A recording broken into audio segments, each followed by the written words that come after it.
Dear students, welcome back to our own channel. Today we are going to study about the enthalpies of physical changes. But before that, we will understand what is enthalpy. तो बच्चों, suppose आप कोई process perform कर रहे हो तो आपके system में जितना भी आप हीट प्रोवाइड करोगे, जितना भी नेट कंटेंट होगा हीट का, उसको हम बोलते हैं enthalpy.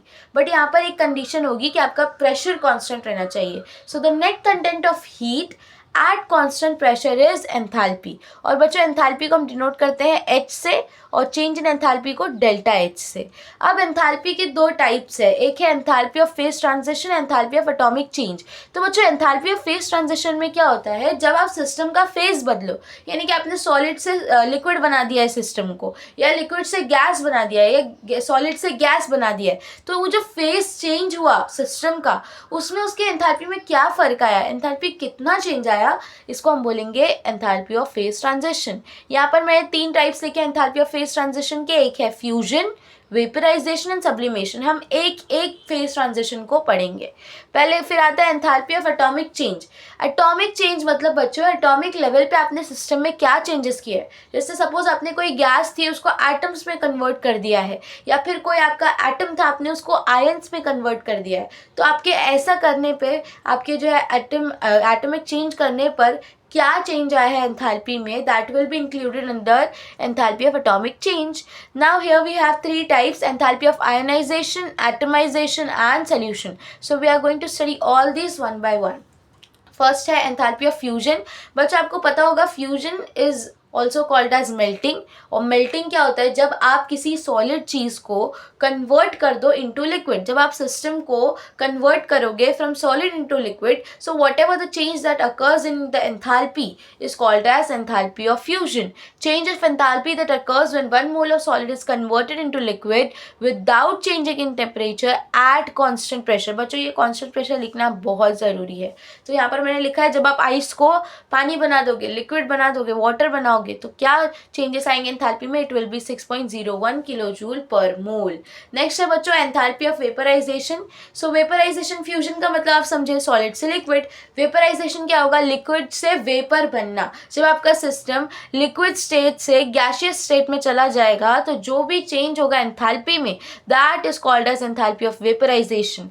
The enthalpy change accompanying the vaporization of 1 mole of liquid without changing its temperature at constant pressure is called as enthalpy of vaporization. Now student, here we have one example. जब आप कोई liquid लोगे, पानी ले रहे हो और उसके वेपर्स बना रहे हो, तो जो आपका चेंज इन एंथैल्पी होगा, that is enthalpy of vaporization, it will be around 40 kilo joule per mole. Now student, next is enthalpy of sublimation. So बच्चों, आपने पढ़ा फ्यूजन, फ्यूजन मतलब सॉलिड से लिक्विड बनना, vaporisation that is liquid to vapours.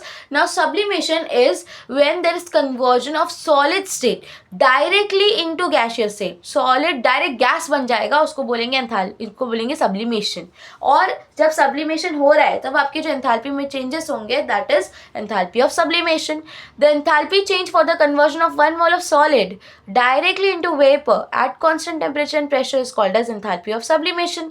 आपने ice लिया, उसको direct vapour बना दिया, है ना, तो कितना चेंज आया आपके एंथैल्पी में, 51.08 किलो जूल पर मोल. ना बच्चों, एंथैल्पी ऑफ फेज ट्रांजिशन हमने सारा पढ़ लिया. अब आएगा एंथैल्पी ऑफ एटॉमिक चेंजेस, यानी कि जब आप एटॉमिक लेवल पे चेंजेस करोगे तो क्या एंथैल्पी में चेंज आएगा. All these are included in this. So first is enthalpy of ionisation. बच्चों, आयंस कैसे फॉर्म होते हैं, ये आपने बचपन में ही पढ़ा है. जब कोई आपका एटम एक इलेक्ट्रॉन को लूज कर देता है या एक इलेक्ट्रॉन को गेन करेगा, लेकिन यहाँ पर बच्चों याद रखना, आयंस हम लोगों को पॉजिटिव आयन फॉर्म करना है. यहाँ पे दिख रहा है आपको सोडियम हमेशा इलेक्ट्रॉन को लूज करता है.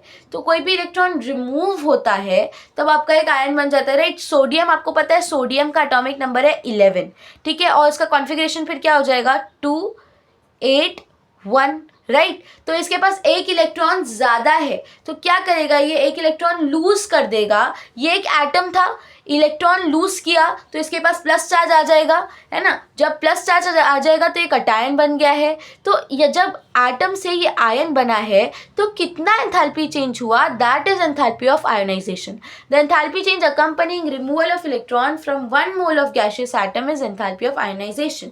और यहाँ पर आपको इसकी वैल्यू दी हुई है. नेक्स्ट है बच्चों enthalpy enthalpy of atomisation. Atomisation में क्या होगा, जब कोई आपका गैशियस सब्सटेंस है, आपने उसको डायरेक्ट एटम्स में कन्वर्ट कर दिया। जैसे यहाँ पे आपको दिख रहा है ये क्लोरीन गैस है, मैंने क्लोरीन गैस को डिसोसिएट कर दिया इनटू एटम्स, क्लोरीन के 2 एटम्स बना दिए मैंने उससे। तो इसमें कितने चेंजेस आएंगे एंथैल्पी में, that is enthalpy of atomisation. The enthalpy change accompanying the dissociation of 1 mole of gaseous substance into atoms. तो कितना चेंजेस आता है एंथैल्पी में, ये आपको यहाँ पर दिया हुआ है। नेक्स्ट है बच्चों एंथैल्पी ऑफ सोल्यूशन। सोल्यूशन कैसे बनता है बच्चों, जब आप कोई सल्यूट को सॉल्वेंट में डिसॉल्व करते हैं, हमने सोल्यूशन चैप्टर में पढ़ा है ना, आपने कोई सल्यूट लिया है, उसको सॉल्वेंट में आपने डिसॉल्व किया, तो उसको मिक्स करने पर क्या बन जाएगा, एक सोल्यूशन बन जाता है। वैसे ही बच्चों जब आप एक कोई सब्सटेंस लेते हो, जैसे यहाँ पे आपने NaCl लिया, NaCl बेसिकली क्या है, नमक है। नमक को पानी में डाला, क्या बन गया, नमक का पानी बन गया, एक सोल्यूशन बन गया है ना। यहाँ पे सल्यूट क्या था, NaCl, सॉल्वेंट क्या था, पानी, मिक्स करके आपका सोल्यूशन बन गया। तो ये जो चेंजेस हुए हैं, आपका सोल्यूशन बना है ना, एक आपने सल्यूट को सोल्यूशन बना दिया उसका, तो जब जो एंथैल्पी में चेंजेस होंगे उसको बोलेंगे एंथैल्पी ऑफ सोल्यूशन। तो यहाँ पे आपको दिया NaCl, आपने पानी में डाला, NaCl एक्वियस बन गया, अब उसके एंथैल्पी कितना चेंज हो गई, 41 किलोजूल पर मोल। तो यही था आपके सारे different enthalpies that occur during the physical changes. Thank you students.